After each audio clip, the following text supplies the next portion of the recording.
So today we are going to be backlogging the backlog is the objective for the video today. We're going to go through and I created a list of 50 games and I'll go ahead and show you that now.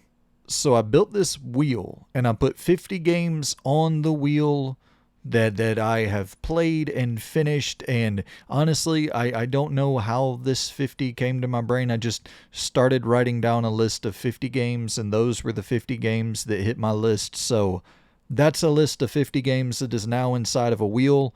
I'm going to spin this wheel, and whatever game it lands on, I am going to review it on the backlogged site. So, fairly self-explanatory. How about we spin this damn wheel and review a damn video game? Spinning. I'm riding spinners. They don't stop. All right, the first game up on the docket for us to review, it's Deadly Premonition. Okay, so this is an interesting first game to review. This is going to be fairly challenging. So what we do now is we go into the backlogged account and we find Deadly Premonition from 2010. And so now we got to log this review for Deadly Premonition. And how I lay out my reviews, I typically do gut check, gameplay, story, tech, and art, kind of go through all of it a little bit, and we'll touch briefly upon that, but I'm thinking rapid fire, hit these reviews, try to knock out like 10 of them in an episode, and then we'll see how the chips fall, or whatever the saying is. So Deadly Premonition is the first game up on the chopping block.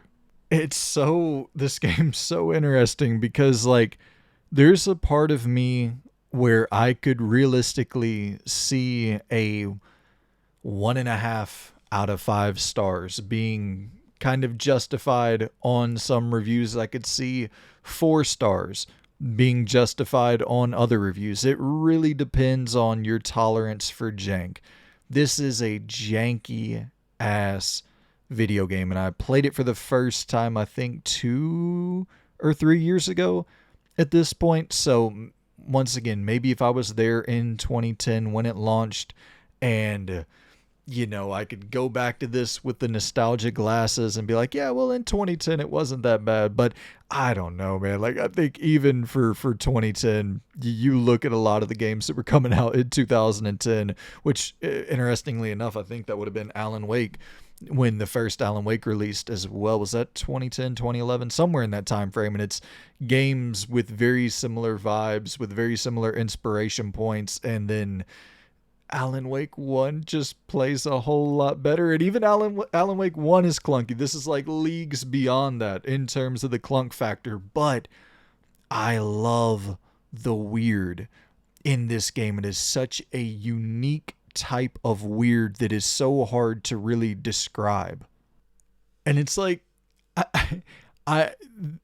the things I love are the things I hate the most about this game in a lot of ways, where when you see this town that is so, it is, they're simulating like a full schedule, like the NPCs, they're living their lives, and they're, the businesses all have their own different operating hours, and it's this crazy little small town Twin Peaks sort of vibe, but traversing through this small town is some of the most frustrating shit.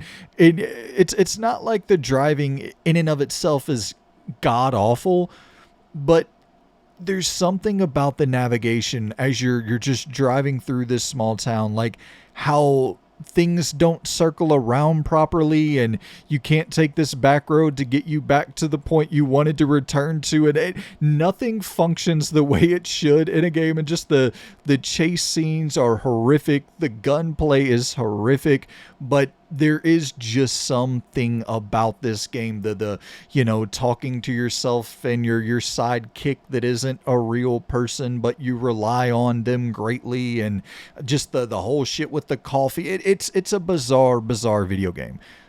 to review it, to put a star rating on it is very tough. I think if I'm being completely real, if I'm being completely honest, my star rating for Deadly Premonition would probably be around, oh man, I'm thinking 2.5 stars. 2.5 out of 5 stars. I think that's what I'm going to lock in for Deadly Premonition. For the first review on Backlogged, Deadly Premonition gets 2.5 out of 5 stars. I love it. I really do, for all the weird things that it does. I have great admiration for that game, but if we were to try to break it down like by all the different aspects, the story is really the one thing about Deadly Premonition that makes it stand out. The thing that kind of keeps you playing is the story, the weirdness of the world. Everything else is a massive, massive. I would struggle to give it more than like a 3 out of 10 for the gameplay. Even same thing with the tech in the art. Like, it's not a great looking game. It doesn't run all that well. It's janky. There's objective flaws with this game, but I can't deny that there is just a level of charm with it that I really appreciate. So we got Deadly Premonition on the board with our first review. Now we need to remove this and spin the wheel one more time. Let's see what we got for our next review on the docket. And it's looking like we're stopping at, okay, another really interesting one. So we got Parasite Eve for our next review. So this is actually another one that I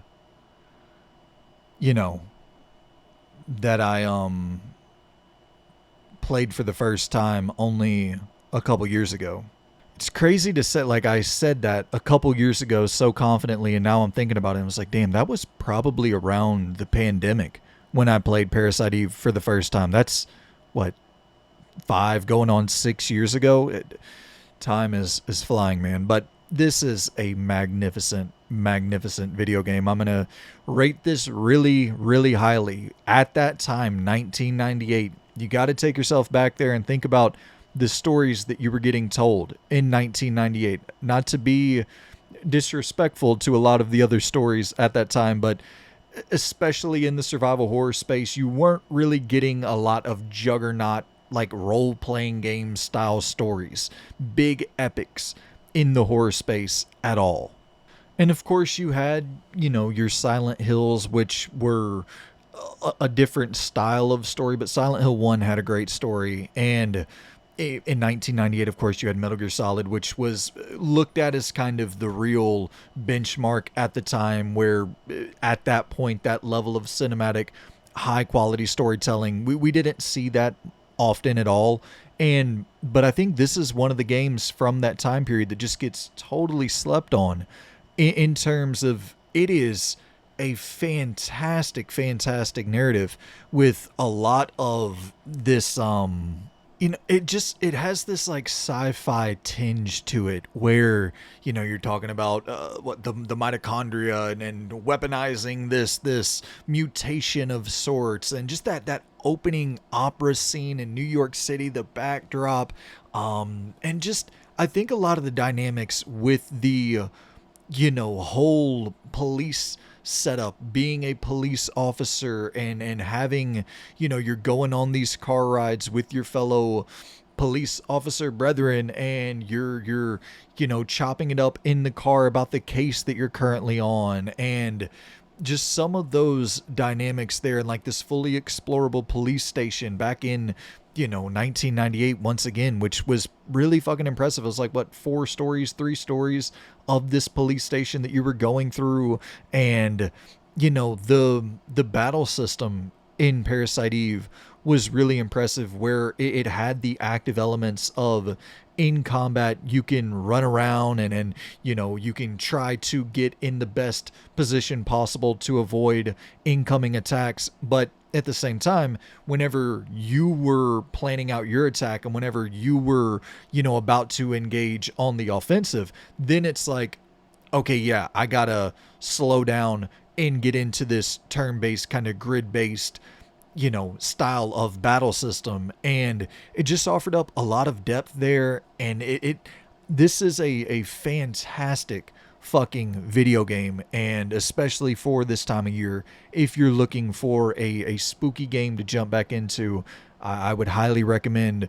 emulating it. Or if you got a PlayStation 1, and I know the copies for Parasite Eve 1 and 2 are ridiculously expensive at this point, but I adore that first Parasite. I never played Parasite Eve 2. I need to jump into Parasite Eve 2. I've heard that 2 is a lot more akin to like Resident Evil, removing all of the turn-based elements, which for me personally, I really like the turn-based combat in Parasite Eve, but I'm much more of an action game. Like, that's more in line with my preference than the turn-based stuff. But yeah, this is I mean, look at just the cinematic quality of this thing. It was off the charts. So it's going to get a very, very high rating. Spoilers, this game is great.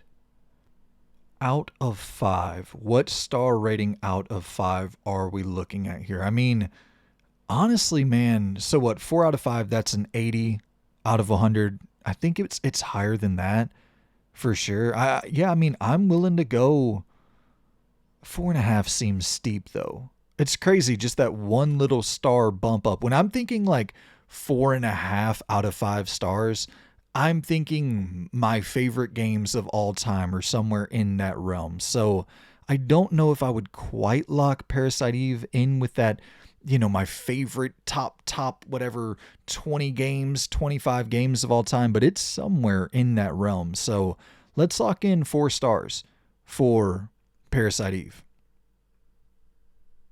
All right, so back to the wheel we go, and we got to remove Parasite Eve from the docket, and now let's spin this bitch.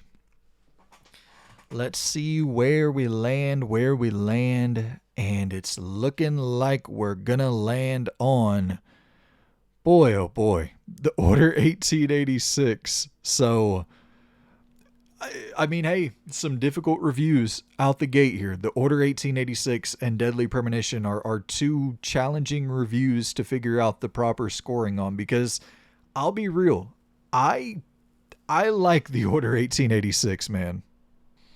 Okay, so I typed in the Order, go to 1886, and now let's review this bad boy. So maybe I am being too favorable to some of these titles. Like, I know that people hate the Order 1886. You got to keep in mind as well, Deadly Premonition, did I review that higher than most would? Maybe. The Order 1886, am I going to review that higher than most would? Maybe. However, I didn't buy this day one at launch and play it whenever it was it full price or was it $50? Whatever the case may be, it was too expensive at launch. And I bought this thing for like $5-10. So I don't have that like level of hatred for this game that a lot of people do who spent full price on it. I actually think for me, the thing that bummed me out the most about the Order 1886 is that, not to spoil anything, but how that game ends, it so clearly sets up a sequel. And I think that it kind of gives me that Days Gone vibe, where the foundation is pretty solid here.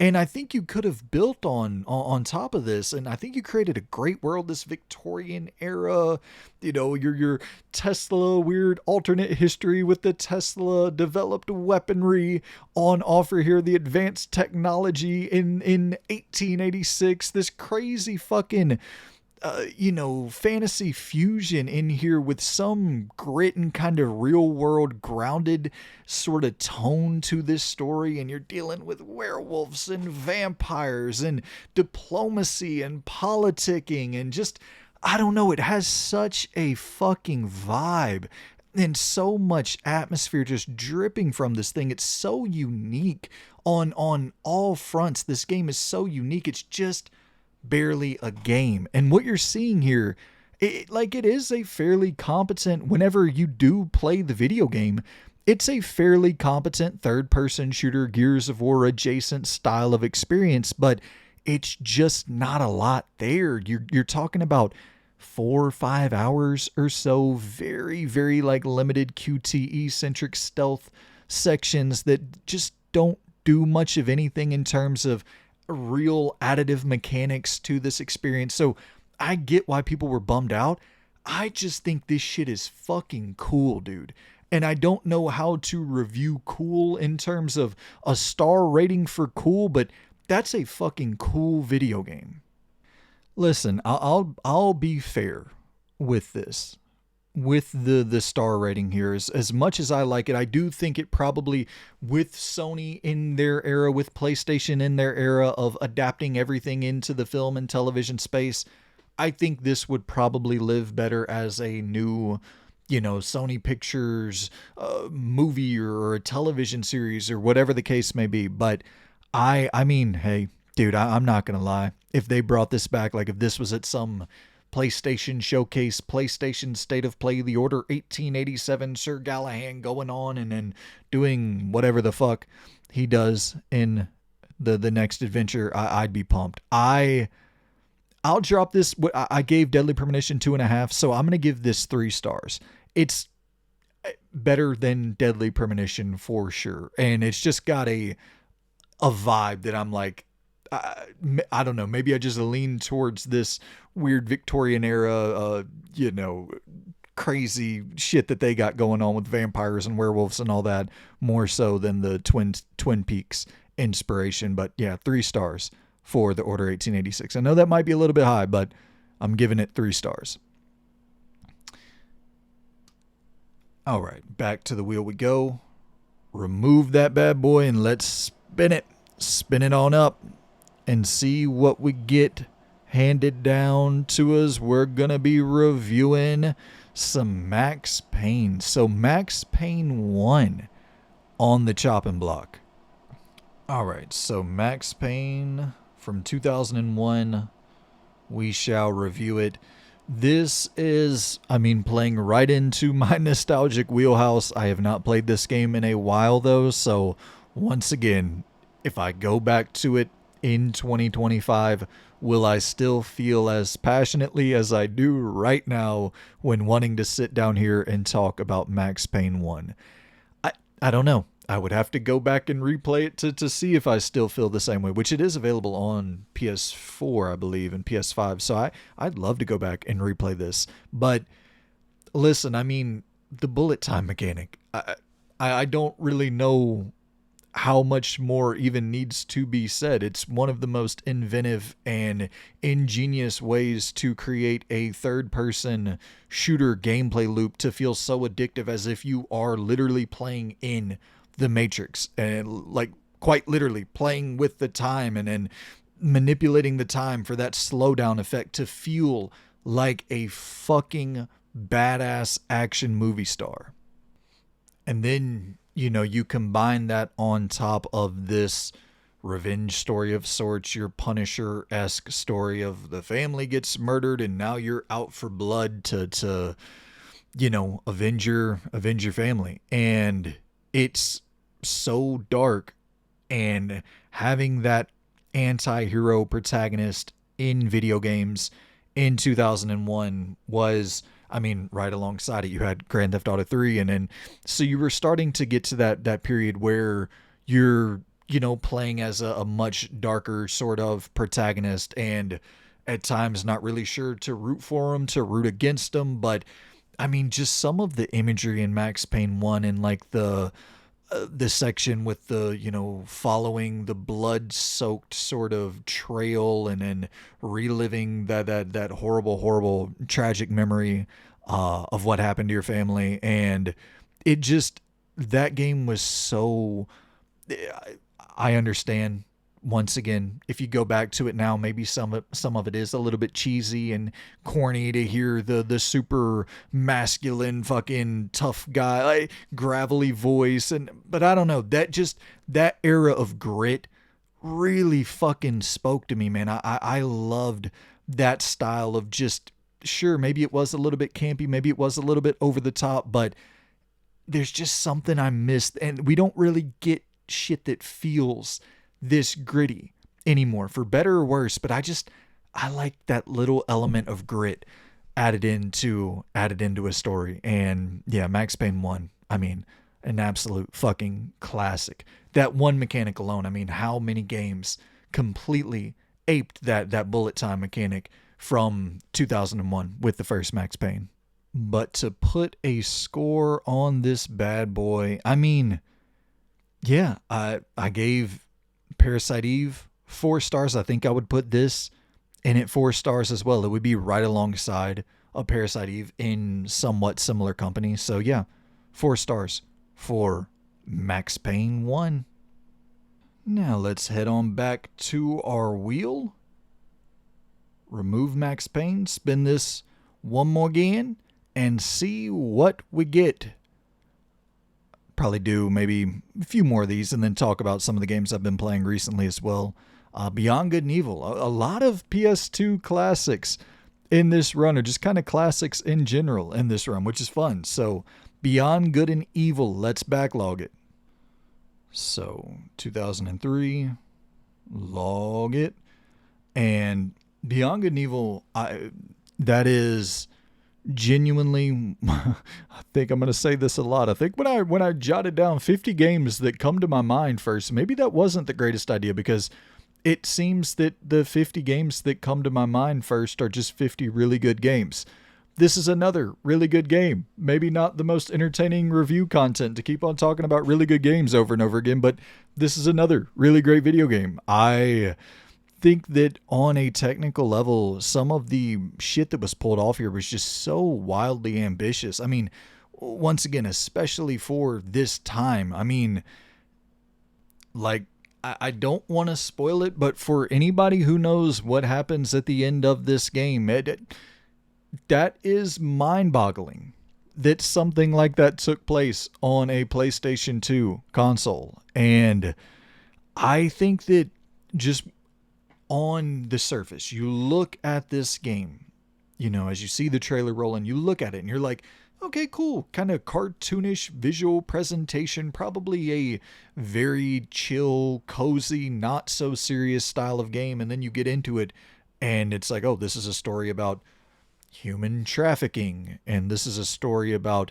very vile levels of corruption at the highest level. And then you mix that in with you're hopping into your boat and you're doing chase sequences and races, and you're going off and you know, you have this whole photography set up. You're sneaking into different facilities and photographing evidence, and then you have a third person action combat system, which I'm not going to sit here and lie, it's not the most groundbreaking thing in the world, but you have these sections where you're going in stealthily and you're trying to avoid lasers and have these little platforming bits. Like, it's just doing so much. The mini games on offer with Beyond Good and Evil.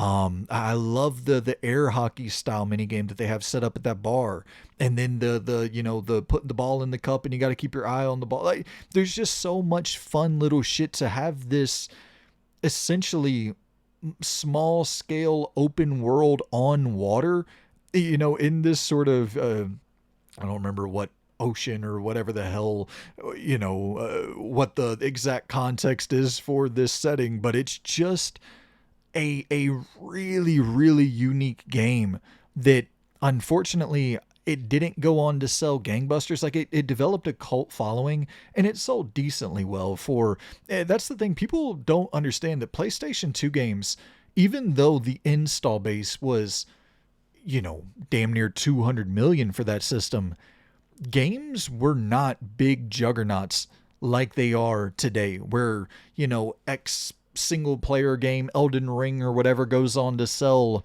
which I guess that has multiplayer components, but you know what I mean. Some Baldur's Gate, which also has multiplayer. You get what I'm saying. A big single player Hogwarts Legacy comes out and sells 40 million copies, 30 million copies in a couple years. To be a big smash hit PS2 game, you're talking about the Metal Gear Solid games. I don't think any of them sold over like 6 million units. And I think the best selling one was 2 or 3, and then once again you're talking 6-7 million. It's just, it was a totally different landscape, but this game was fucking incredible. One of my favorite games of all time. So damn impressive just how ambitious and how much was going on in this game.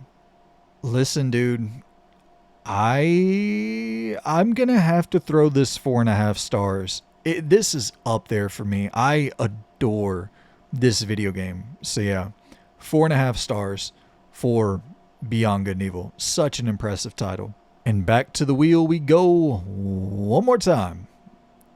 Spinner up, Spinner Rooney. Shout out to my guy Booker T.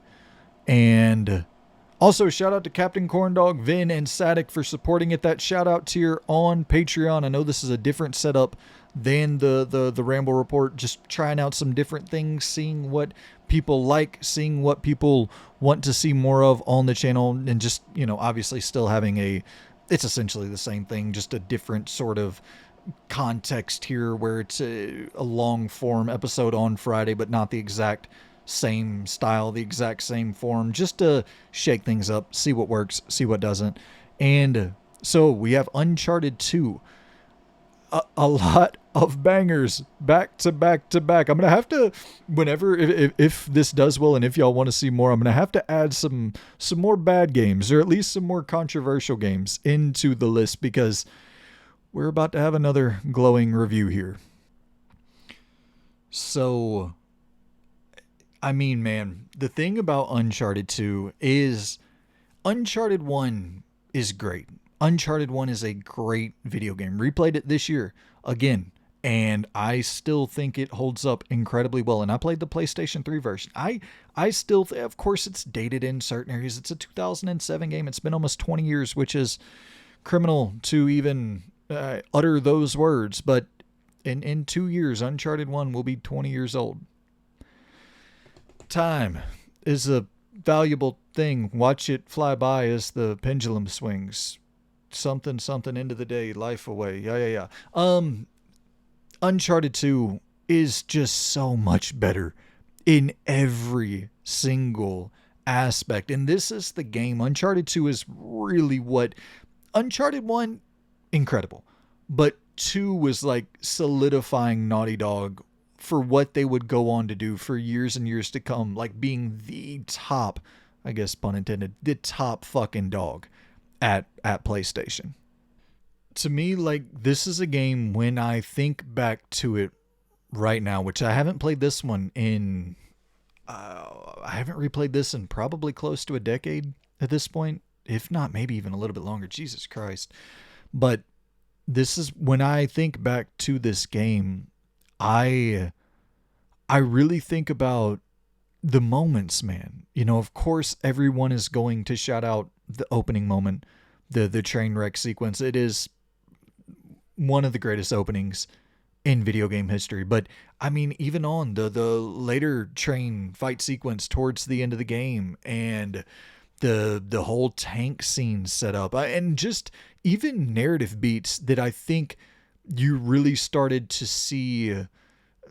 You started to see full character arcs beginning to form, with the whole love triangle scenario popping up here with you know, Chloe and Elena. And I mean, dude, of course fucking everybody in the world is going to mention it, but Nolan North crushes this role.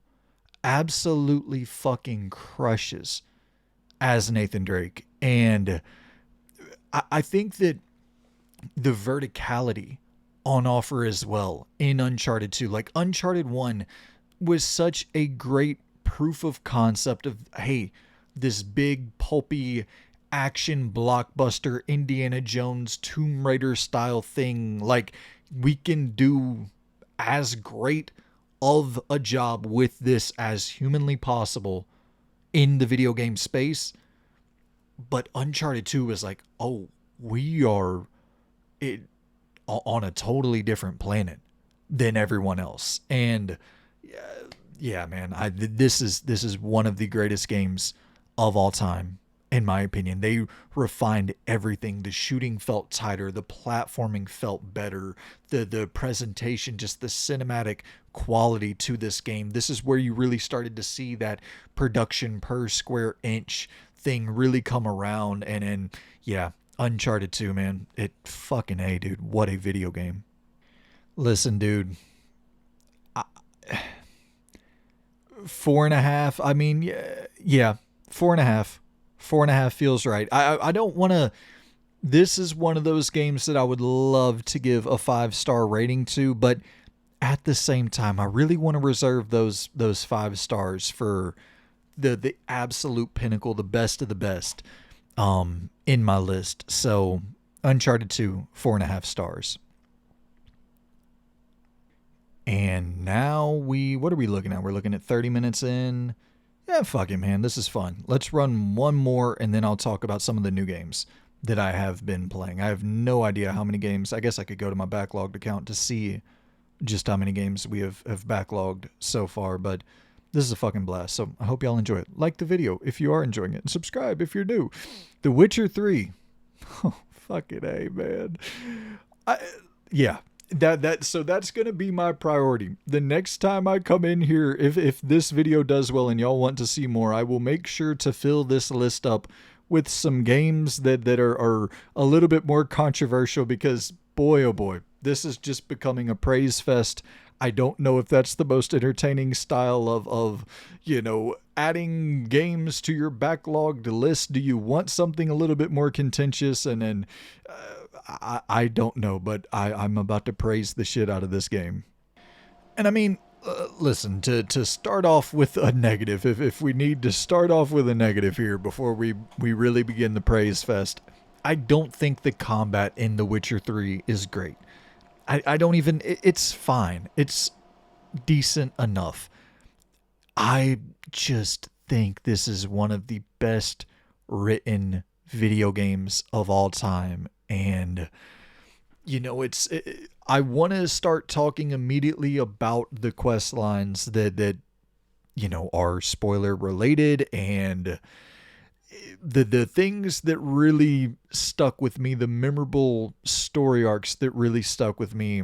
A lot of them are more spoiler related, so I won't dive too much into that, but I'll just say the whole Bloody Baron arc and the dynamic there with the wife and the payoff there, the choices that you're making there, it's into the damn, this is a tough game to talk about without spoiling, but let's just say the scenario regarding the torture sequence is always going to be imprinted into my mind. Like, it is, I couldn't believe that moment in the game as I'm just sitting there feeling completely stuck.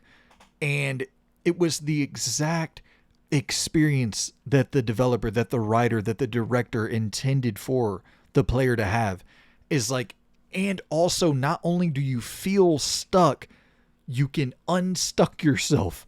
You are given a chance to prevent these things from happening, but it's for the betterment of your overall goal. It was all planned out. It was all foretold. That this is what you have to do in this moment, and you're just gritting your teeth and bearing the gruel reality, the grim reality of the situation that you found yourself in. I think the bounty system is incredible. Actually being able to go in and haggle and, increase your rate depending on the, volatility or potential hazards that are associated with those bounty quests, and just some of the side questing in general. I mean, it is, I don't want to say this blanket statement, but in my brain right now, I don't know if I've ever played a game that I can think of right now off the top of the dome that has better side content than The Witcher 3.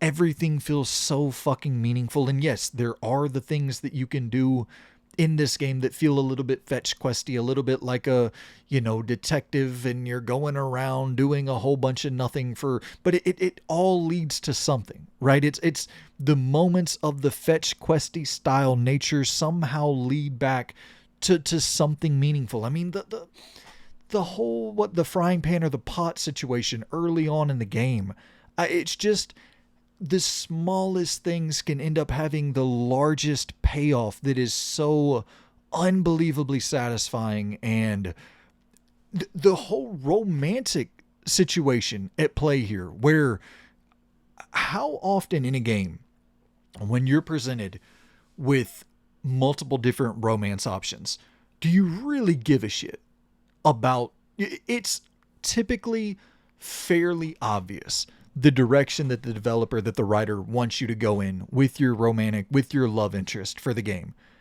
In this, it's like you have two very, very fleshed out, very deep, meaningful characters to the story, and you got to make a tough choice. And I mean, it's not only them either. You know, you go off and, once again, not to spoil anything, but crazy shit can happen where you're double crossed by a love interest that you know you shouldn't have been involved with, because from the jump it's so blatantly obvious that this chick is batshit, but you're a horn dog witcher, and you're on the hunt for a little bit more than some monsters. And yeah, this is a fucking magical world. A magical, magical world. So, listen, man. I mean, I didn't even type the damn game in. I'm just sitting here fucking rambling. The Witcher 3, you know, and that's, I didn't even see Hearts of Stone, Blood and Wine. I fucking forgot all about that.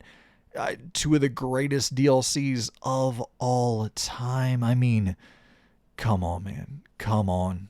This is 5 stars. This is why you got to save the 5-star reviews. This is a 5-star video game without a doubt, in my opinion. And that's the thing, right? Where I have real criticisms for this game and for its combat, but I don't give a fuck. And that's the hard thing to weigh in, you know, where, like, for instance, how do you weigh in? And we should talk about that. We'll go ahead and transition over to that. But like Ninja Gaiden 4, I've been playing, and I've been thinking a lot about the review for that game. And it's like, okay, if I break it down by gameplay, story, tech, and I give it a scored review based on those 3 kind of basic, you know, score settings that we're trying to implement into this review, then that game is going to score pretty fucking low, and that doesn't feel representative of my actual thoughts on the game. And it's like, damn, breaking it down bit by bit like that with the sort of incremental evaluations of these different, you know, categories, opposed to just like, I kind of do just like the backlogged style of pick a fucking star, drop a review, because you can take something away from a game, from an experience that is so powerful that it way overshadows any criticism, any negative, any sort of bad feeling that you have from one aspect, because the sum of their parts are just so much greater than the one knock against the game that you have. And when I weigh the combat being with The Witcher, opposed to the story being like greatest of all time in that realm, it's like, I'm not gonna knock the combat too much. I adore that narrative. I don't sink, you know, hundreds of hours into any video game. I don't like doing that. I like jumping around, playing a little bit of this, playing a little bit of that. I put over 100 hours into The Witcher 3. And anybody that knows me, y'all know that is not the type of gamer that I am. This shit it just gets its hooks in you, and it does not let go. But before we get out of here, let's talk about some of the newer games that I have been playing as well. And why don't we go ahead and, you know, lock those into the backlogged setup as well.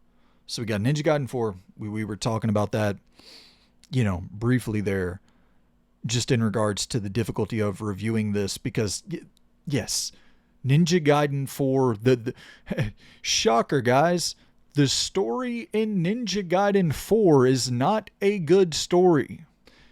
Sound away in the chat. Sound away if you are surprised that the story in Ninja Gaiden 4 is not good. Of course it's not.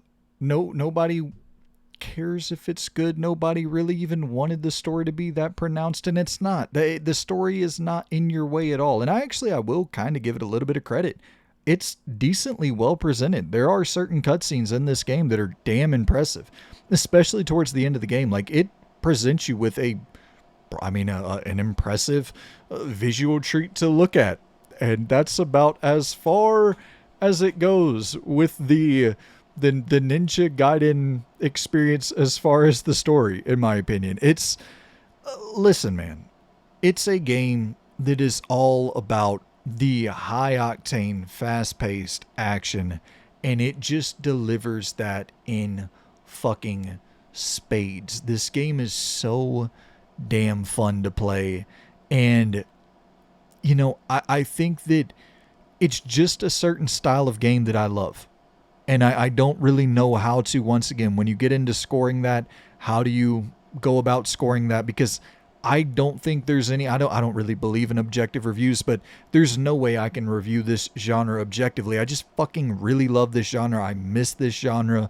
And when I get a chance to go back and dip into it, I'm just so thrilled to be back playing a high octane character action, stylish action game, whatever you want to call it, that, it's just a delight, in my opinion. And I think that the thing about Ninja Gaiden 4 that, listen, it's a platinum game. It is through and through a platinum game.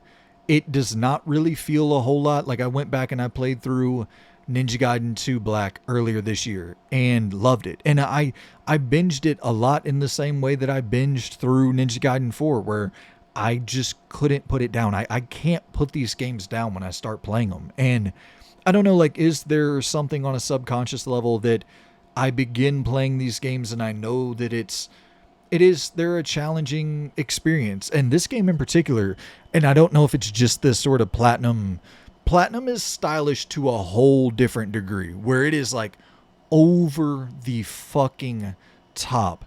And it's doing so much on a mechanical front that Ninja Gaiden 2 Black just doesn't do all that. Like, Ninja Gaiden 2 Black, it's a lot of, you have to be precise, you have to be defensive, you have to actually kind of strategize a little bit slower. It's not methodical in the sense of a Souls style experience. It's not slow like that, but it's also not quite as quick as like a Bayonetta or Devil May Cry, at least to me.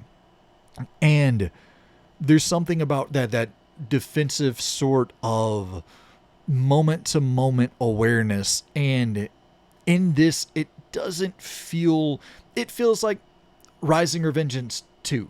Like, this feels like if they were ever to get a chance to create, Metal Gear Rising or Revengeance 2, like this would be how that would play. And I'm all the way here for it, but it is a lot of mechanical variety and density to this experience that you might not be completely on board for. You might not be completely on board for an experience where if you hold down triangle, you get a special super attack, but if you hold down L2, you also get a special super attack that turns your sword into a different style of sword. And if you hold down R3 and L3, you get a super special attack. So you get your special attack by holding down triangle, and then by holding down L2, you get a super special attack, and then by holding down L3 and R3, you get a super special attack. And it's like, okay, right. Let me remember all of this.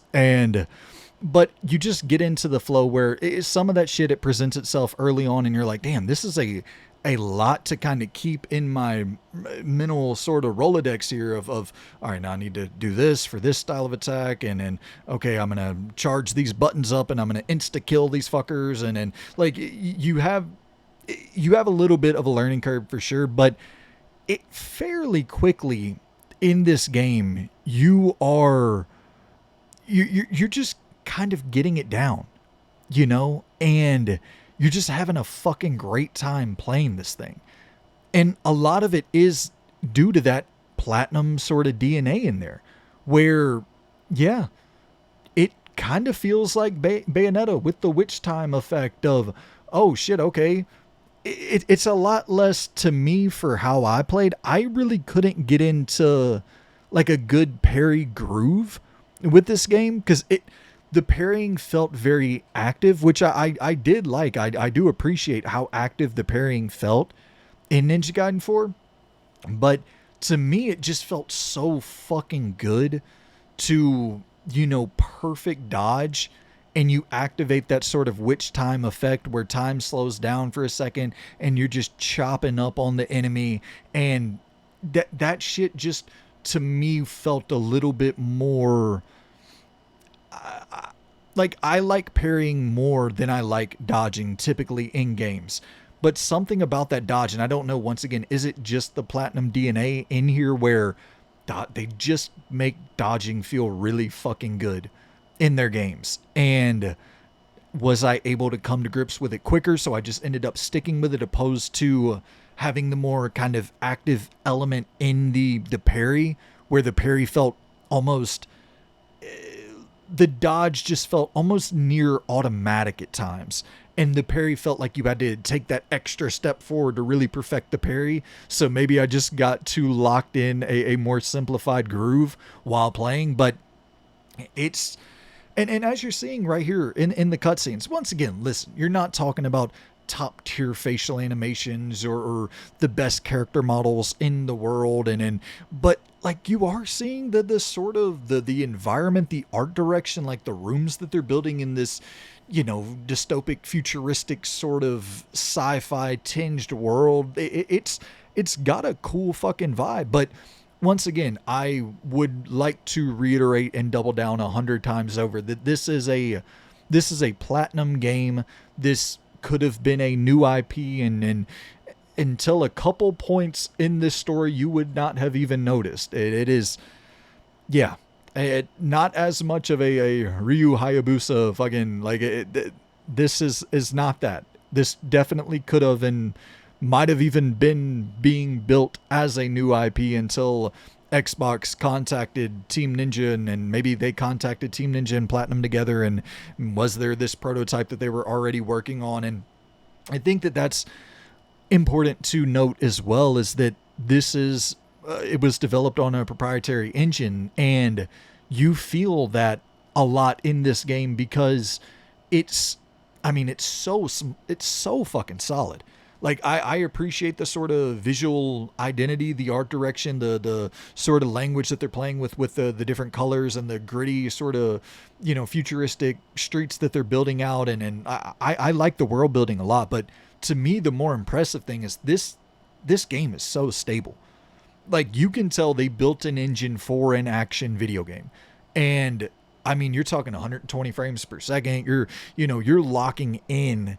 And this thing is just so technically sound, never dipping in performance, never really having any sort of texture pop in, or it just runs so damn well, opposed to, Ninja Gaiden 2 Black ran really well when I played it earlier in the year, but I know a lot of people had problems with that game. I think especially on PC, and like it was an Unreal Engine 5 game.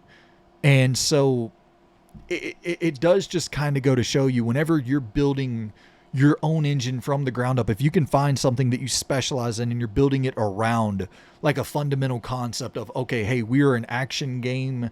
We orient and we create this style of experience. So we build an engine to tailor to this style of experience. You get something that is as rock solid and fundamentally sound on a technical level as Ninja Gaiden 4. And yeah, man, it's this fucking game it's just so fucking fun. But to put a final stamp on it, to review this bad boy, to jot it down with a number on the star system, the Dave Meltzer star ratings.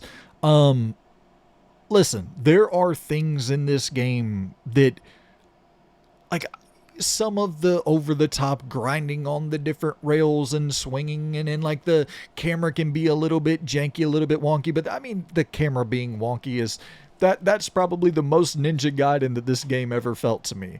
But at the end of the day, that stuff is so forgivable to me. And even towards the end of this game, I actually was getting into a groove with the grinding sections on the rails and jumping over the little fucking hurdles that they're throwing in your way and dodging down under the, I don't even know what all types of weird shit they're throwing at you. I don't know the descriptive fucking identifier for what those objects are, but and then running alongside the wall, and then you have the glider, and then you get you're surfing around. It's crazy. It's over the top action. I fucking love it, man.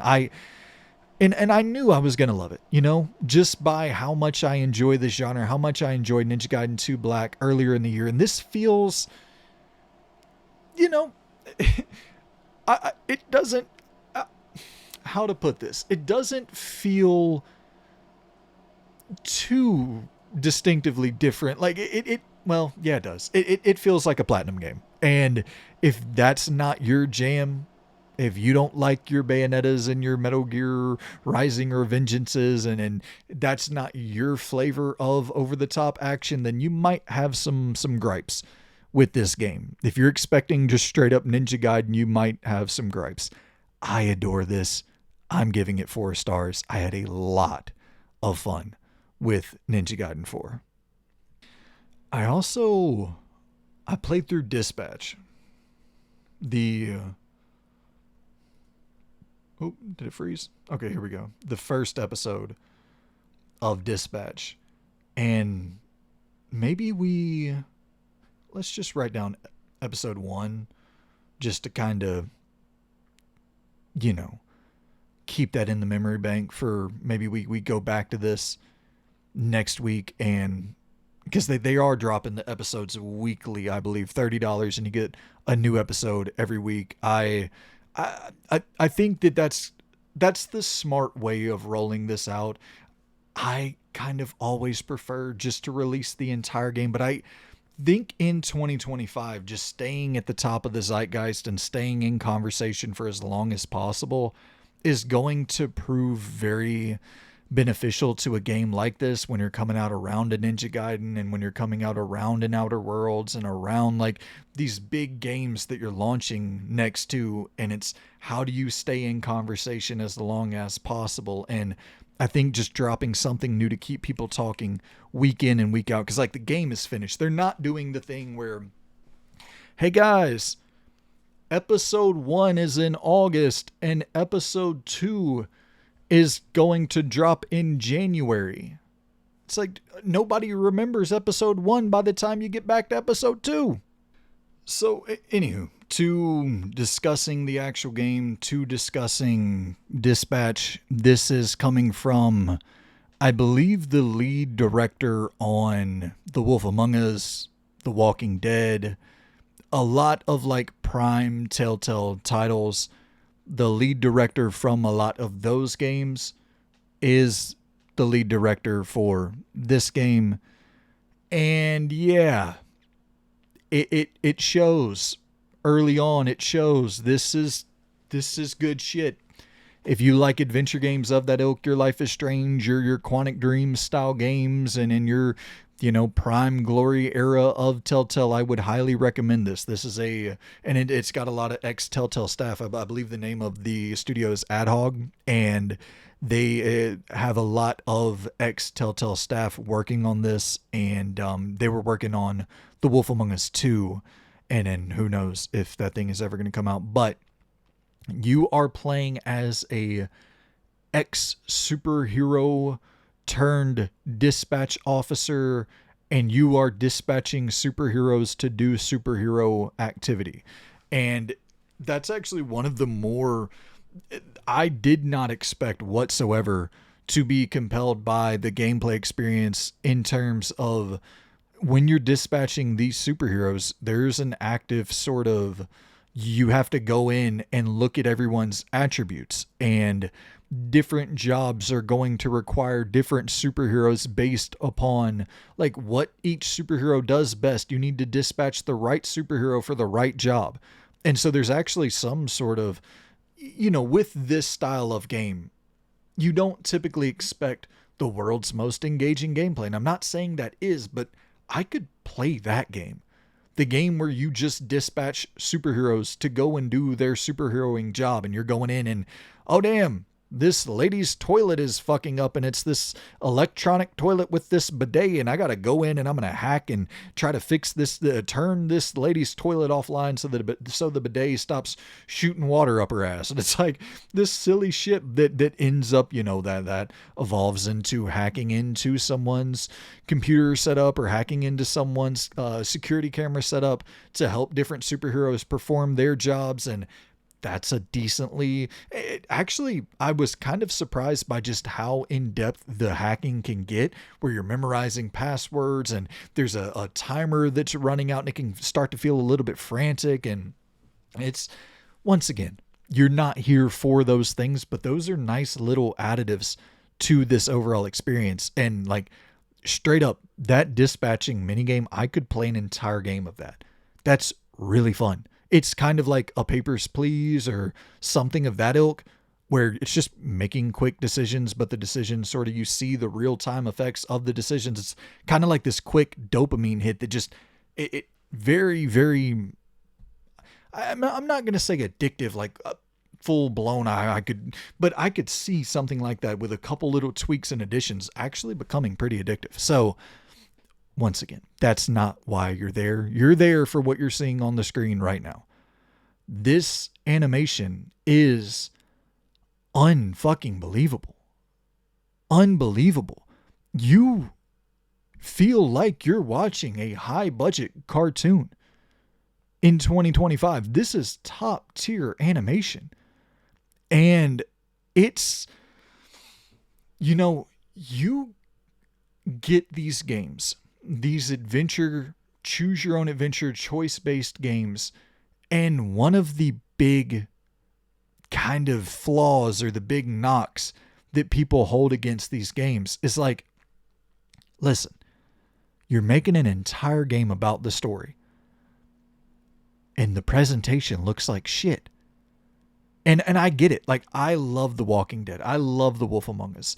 And I tend to be a little bit on the softer side with those games. I think I tend to be on the softer side with everything. I fucking, as you see from the reviews today, Mr. Damn, I go way too easy on everything. But I think with those Telltale games, like, they did have their own special sort of sauce. But yeah, I agree. By 2016, that special sauce started to wear a little bit thin, and it was like, okay, it's time to step your engine up. It's time to improve the visual experience that you're going to expect with a Telltale game.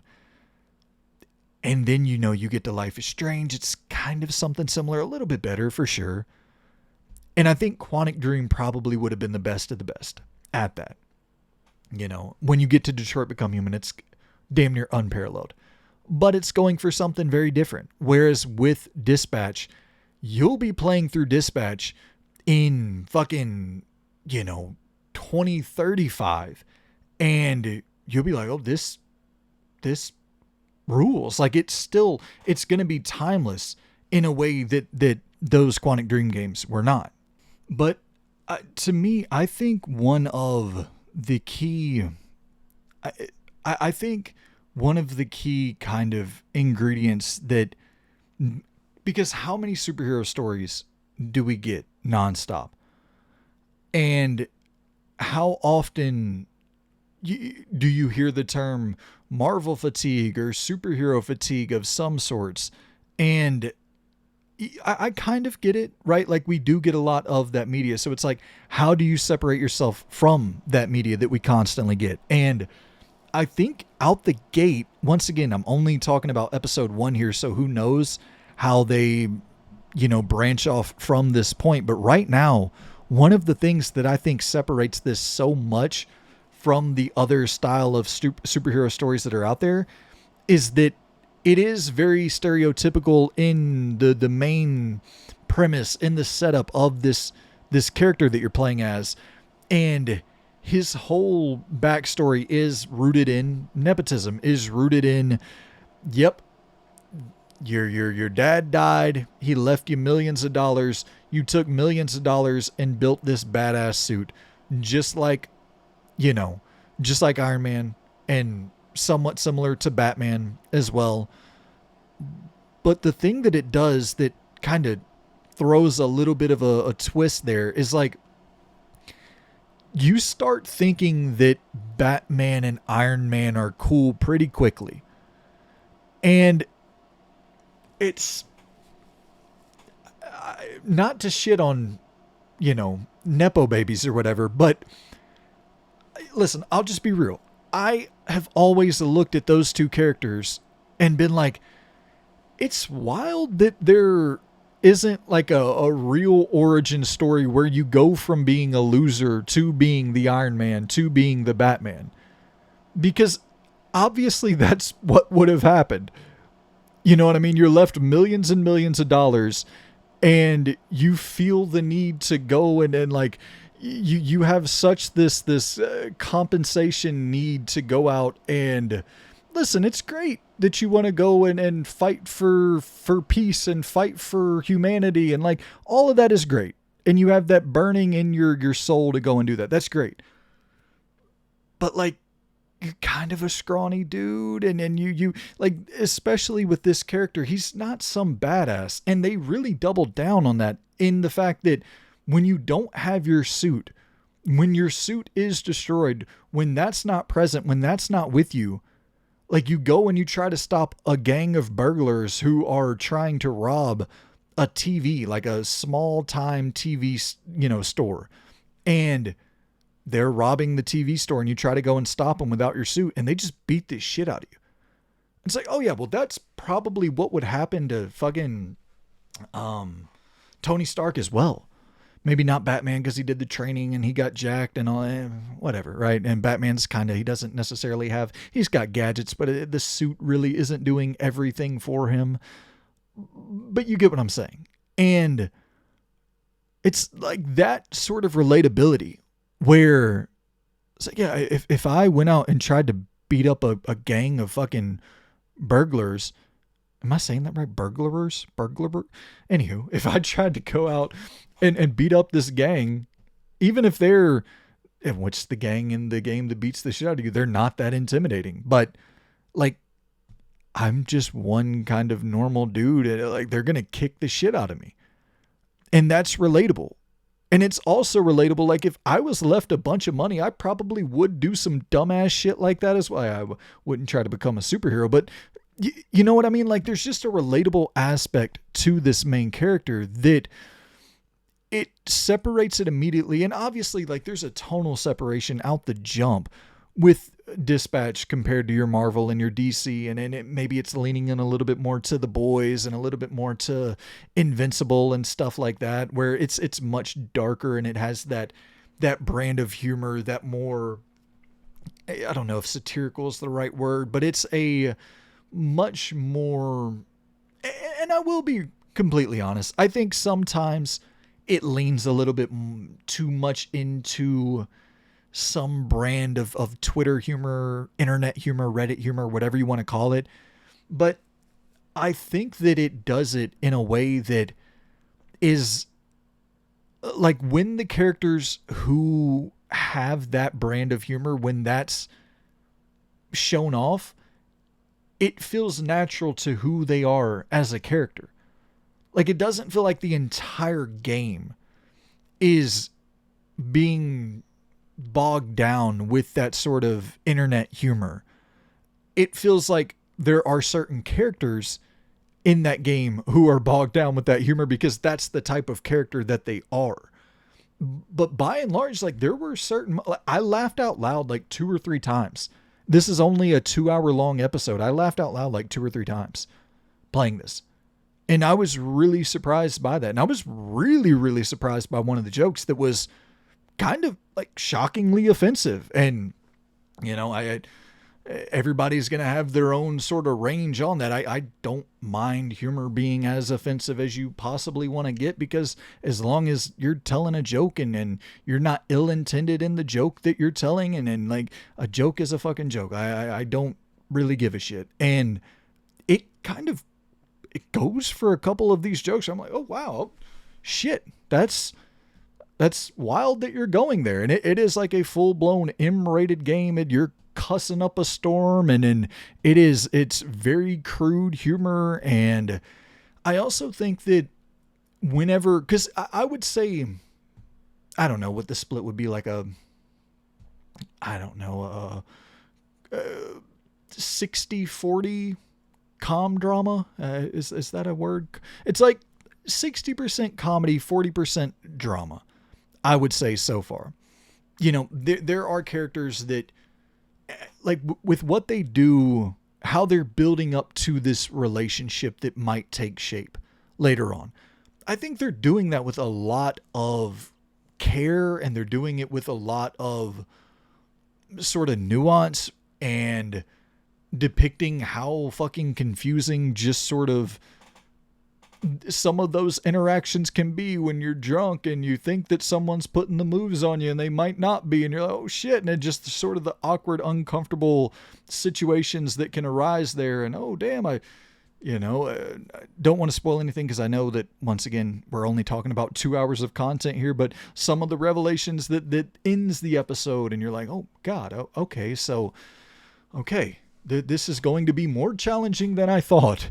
And yeah, I've been really, really impressed with this story so far. I think my main criticism to this point with Dispatch would be that I haven't picked a choice yet. Like, I haven't selected an option through dialogue yet where I see it taking a drastic turn in terms of, like, I don't know, is the choice and consequence going to really pay off from one episode to the next? Or is it the illusion of choice, which a lot of the prime Telltale games kind of built their reputation on? And a lot of people didn't know until years later, when they went back to replay it for a second time, that a lot of the things you do in those games lead you to the same path. And ultimately, I'm okay with that. If you're gonna use the illusion of choice, use it well. You know what I mean? If you're gonna use that tactic, use it well. Make me really think that I'm choosing something here that is just gonna totally take shape and present an entirely new path. And I think that there's a lot of little choices in between as well that, sure, they don't necessarily shape the entire narrative and give you multiple different endings and multiple different paths, but they add character to your character. You know what I mean? Like, they add little bits of humanity and little bits of you into the character that you're kind of role playing through. And so yeah, I've been very impressed with this game so far. But to put a score on episode 1, so keep in mind, if y'all enjoy this, we'll come back. We'll keep updating this as it goes along. Episode 1, I will. Yeah, I mean, I'll go 3.5. Yeah, I'll go 3.5 stars for episode 1. No, man, I'm going 4 stars. I'm really, really digging what they're presenting me with. And this is one of those things where I could see this slipping down quite a bit, or I could see this rivaling The Wolf Among Us and The Walking Dead and fucking Indigo Prophecy as some of my favorite adventure games of all time. Like, this presentation is unrivaled. I think it's the best looking one of these games ever made, and that includes Detroit Become Human, which is a marvel still to this day. But I think that this is a timeless art style, and just, yeah, 4 stars for right now for Dispatch. But I played through Sly Cooper 2. And gotta review some damn Sly Cooper 2. This is it not popping up? Okay, there we go. Dude. Oh, they just call it Sly 2, don't they? That's right.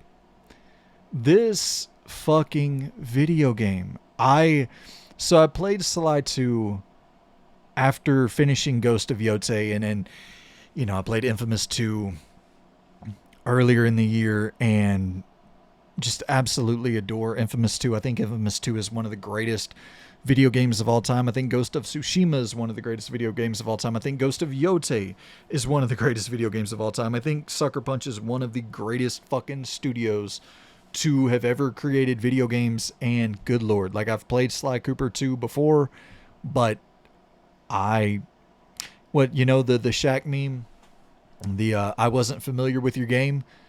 It had been a while, as Aaron Lewis once said, and I just this is an all-time fucking great. And it's so good to the point where, like, it's just a heist game. It's Ocean's 11 but with a raccoon and a fucking whatever Murray is, and then I guess Bentley is a turtle. I guess Bentley's a turtle and Murray's a rhino, whatever. It's crazy to me that I'm playing this, a game from 2004 or 2003, whatever, and I'm playing through it and I'm looking at the level design and just the small scale open world and these very intricate, in-depth, like, every single mission, moment, second of this game is just planning out and executing heists. And, like, even whenever you're suave going in there with Sly, moving and shaking, doing some dancing, and then you're in your Nate Drake bag, macking a little bit, like, it's still servicing the mission, servicing the heist. You're always trying to get shit done. And it's crazy the level of depth that they go through in just planning out these heists of, okay, now we got to set these bombs on each leg of this bridge to detonate it perfectly at the right time when the truck is coming through, and then we're going to go and steal the treasure out of the, like, it's all of this intricate shit that even to a point I'm looking at this and I'm like, oh, I think that something like a Grand Theft Auto 6 could actually, like, Rockstar could actually look at the layout for how they're designing a lot of this and take a lesson from Sly 2 from 2004.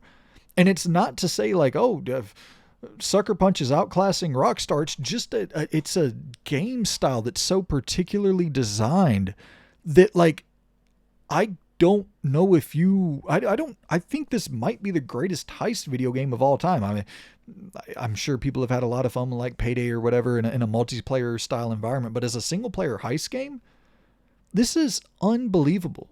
The amount of depth and the amount of detail that is on full display here. And, it's the thing where Sucker Punch recently said that, like, 90% of their staff doesn't want to work on Sly Cooper, that only like 10% of their staff is passionate about it.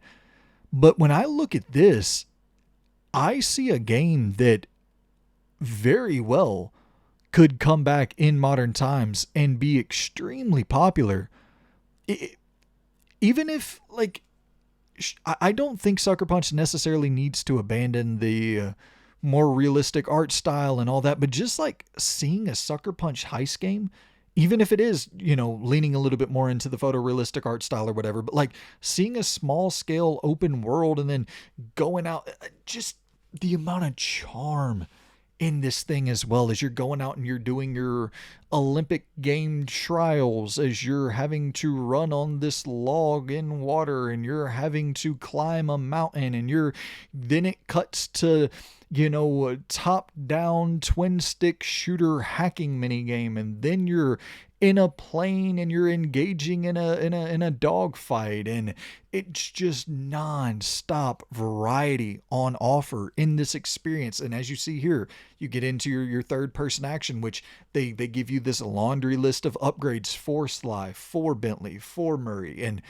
now I'm shrinking an enemy down by shooting them, and now they're shrunken down into this tiny version of their self, and I'm taking Sly and I unlock a paraglider and I'm just gliding around this open world, or I unlock this sliding ability and I'm just slipping and sliding stealthily around this small scale open world. And the level variety as well. You're going to so many different places, seeing so many different things throughout this game. There's just such, like, it's incredible environmental diversity, incredible. The fact that the gameplay is continuously evolving, continuously giving you something new to do. It's, I could sit here and gush about this thing all day. I was so impressed with, even the detail there of going in and you can pickpocket and, okay, now I'm going to go up behind this guard and I'm going to pickpocket him. And then I am going to, he's got like this, I'm going to do it 4 times. And then the 4th time I pull out a key, or the 4th time I pull out a ruby, a gem, or now I'm in the open world and I see this prized possession that's off in the distance. And I'm going to go and steal this prized possession and take it back. And I'm going to sell it on the black market. And then I'm going to fund my nearest upgrade, my next upgrade. It's a fucking ridiculously fun video game. But how fun is it out of 5 stars? That is the question. The natural question there. How fun out of 5? How fun out of 5 stars? Dude, like, fucking 4.5. Backlog is running real slow. Let me, there it goes. 4.5 stars is what Sly Cooper 2, I guess now I do see why they called it Sly 2. Sly 2 rolls off the tongue a little bit better than Sly Cooper 2. 4.5 stars is what you get. Sly 2, all-time great video game. Well, so I went to my list here of games that I logged, and it's telling me I only logged Dispatch. I guess I think what I need to do is make sure I'm refreshing it after every save. Wait, okay, here we go. Here are all the games that interesting. So, I mean, it has them all under games. It just doesn't have any of them except Dispatch under review. I'm sure this works. So yeah, it has all of the star ratings there. So to take a look at the damage that has been done today, we have Deadly Premonition in at 2.5 stars. We have Parasite Eve in at 4 stars. We have The Order 1886 at 3 stars. Max Payne 1 at 4 stars. Beyond Good and Evil at 4.5 stars. Uncharted 2 at 4.5 stars. The Witcher 3 at 5 stars. Ninja Gaiden 4 at 4 stars. Dispatch at 4 stars, and Sly 2 Band of Thieves at 4 stars. Gotta throw some more bad games into the mix. I think that, I don't know.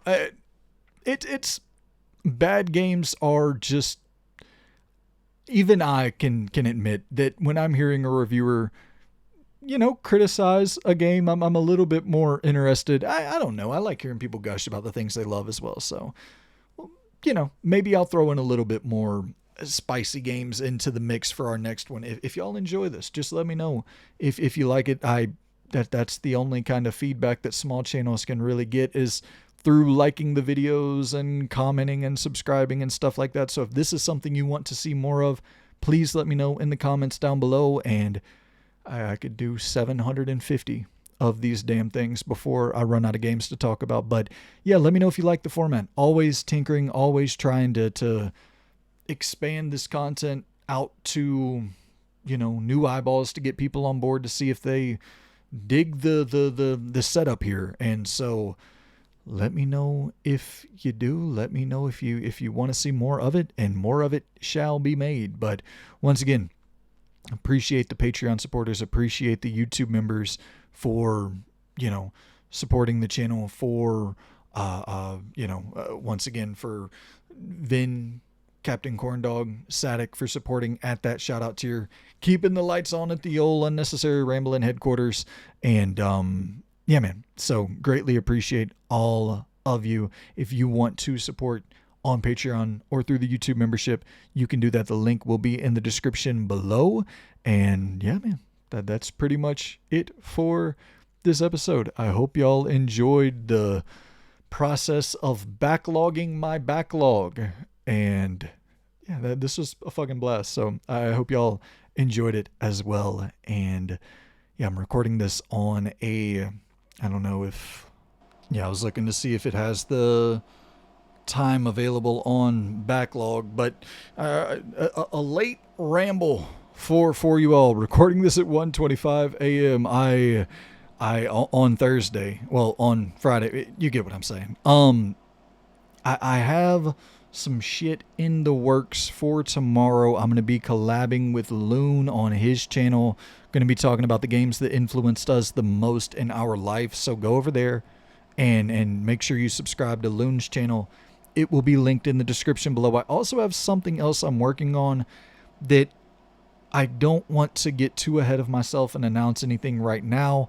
I think it will be something that the hardcore audience will really enjoy. I, once again, going to keep that very vague in case something falls apart, it doesn't come through. I have learned my lesson about over promising and under delivering, but I think that, yeah, we'll leave it there. I think that if it does come to fruition, the podcast audience, the people who like the long form stuff, will be happy to see it. And I'm going to be really pumped if it does come through, because I need it in my soul, man. But yeah, I appreciate y'all for tuning in, and appreciate all of you for stopping by. Hope y'all are doing well. Hope y'all have a great weekend. Let me know in the comments down below if you have played these games and you want to hit me with your review of them, or drop your backlogged account or anything like that. I guess I could probably put my backlogged account in there as well, and then in the description y'all can check that. I don't fucking know. I'm still so damn I will say, I was gonna say I'm such a novice with all forms of technology. I will say, I don't give myself too many pats on the back. I'm fucking kind of cooking with this OBS shit. Like, to the point where I just really like it. I really like fucking around with this OBS. Like, I like setting up the scenes and swapping between them, and then, which I guess I should have kind of assumed I probably would really dig that, because at the end of the day, I just think that it's making the content so much better to be able to instantaneously do all this and then have like these quick splices, and then like I can pause the recording, hop back in, and I don't know, there's like a real flow to this shit that I'm kind of addicted to it. I can't lie. I don't know if I'll ever create another piece of content without using OBS. And y'all know, I for the people who have been around forever, y'all know I swear by that the process of the iPhone and just recording to the iPhone, editing from the iPhone, and but man, now that I have this laptop set up, I kind of do understand why people are like, hey dude, it's much better doing everything on the computer, but they're still doing the editing on the computer. Fuck that. Like, do all that shit straight through OBS in one go. But yeah, it's damn fun. Damn fun. So I appreciate y'all for tuning in, man. I'm gonna quit rambling, get out of here. Hope y'all have a good weekend, and yeah, hope y'all enjoy the content. It's always a blast to record shit like this and just praise some games. So all praise to the Vidge games. I guess the winner of the week is The Witcher 3, which, like, of course the winner of the week is The Witcher 3. Anywho, appreciate y'all for tuning in. And how many times am I going to say the same exact fucking thing? Appreciate y'all for tuning in. Hope y'all have a good weekend. I've said it 4 times. There it is for the 5th time. Take it easy, guys. See you soon. Goodbye.